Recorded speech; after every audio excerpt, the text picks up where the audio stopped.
Welcome to the exil.arte Center at the University of Music and Performing Arts, Vienna. exil.arte was founded as a charity organization by Professor Dr. Gerald Gruber in 2006. The president of our university, Ulrike Anton, made it possible that exil.arte was integrated as research center into Vienna's music university.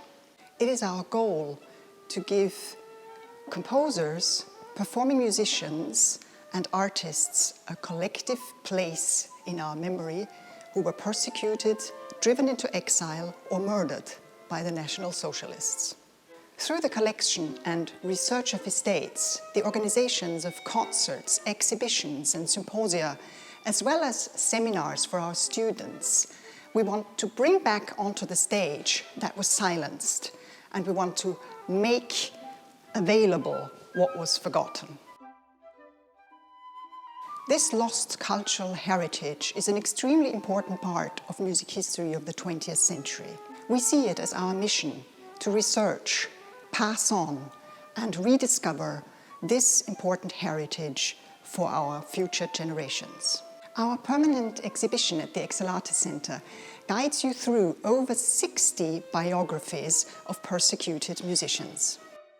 It is a great pleasure for me to present our new exhibition with the estate of the opera dream couple, Marta Eggerth and Kiepura. Both of them were absolute superstars for more than 30 years in the genre of opera, operetta, and musical film. Musical film was a new genre that was tremendously influenced by both of those artists. In 1938, after the so-called Anschluss, the annexation of Austria into the Third Reich, the Hungarian soprano and the Polish tenor were forced to leave Vienna. Marta Eggerth's mother was Jewish, and so was the mother of Kiepura, and finally immigrated from Paris to New York. The estate that we received from the son, Marian Kiepura, and his wife, Jane Knox Kiepura, is full of treasures. Costumes, paintings, photographs, programs of opera performances, concerts, and also cinema performances. What you see here are the beautiful costumes of Kiepura, which he wore during many productions of Rigoletto at the Met in New York. On the other side, you see the spectacular hairdress of Marta Eggerth while she was playing in The Merry Widow in New York. Numerous documents show the collaboration with famous composers who also had to go into exile, such as Robert Stolz, Emmerich and Charles Kalman, or Erich Wolfgang Korngold. Already in 1927, Kiepura sang in Korngold's opera Das Wunder der Heliane, and also had the main role in Korngold's film Give Us This Night. During the time of exile, the Kiepuras and Erich Wolfgang Korngold stayed in close contact, and Kiepura himself kept Marietta's Lied from Korngold's Die Tote Stadt in his repertoire.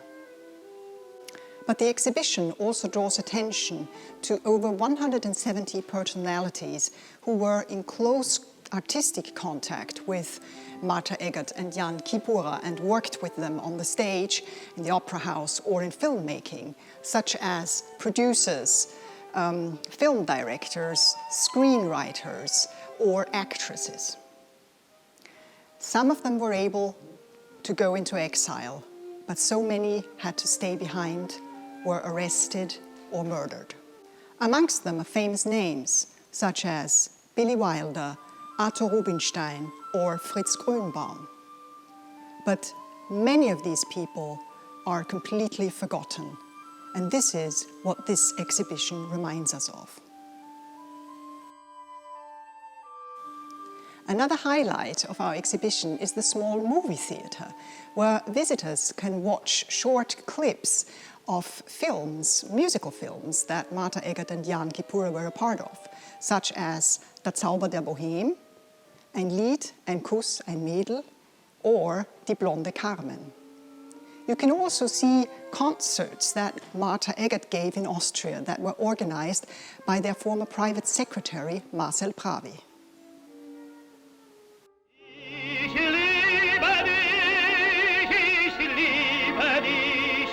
Und stört die Welt zusammen.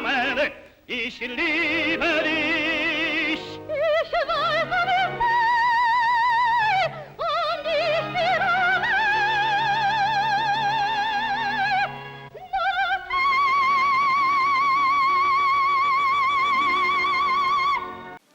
That the exil.arte Center is also the home of various other estates. You can see here, we are presenting 12 different estates that we have received in the meantime. Through our audio stations, you can listen to more than 70 compositions, and it is quite astounding how much variety you can find in this music.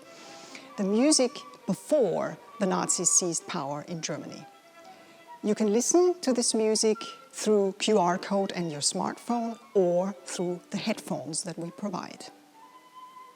Anita Bild was born in Vienna. She was a ballet dancer, a composer of cabaret songs and a singer.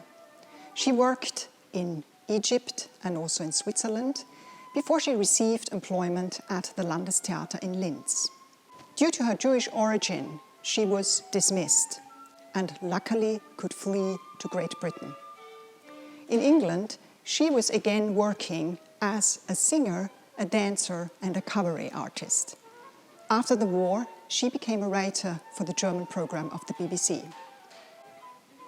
Wilhelm Gross studied composition with Franz Schreker in this music university here in Vienna.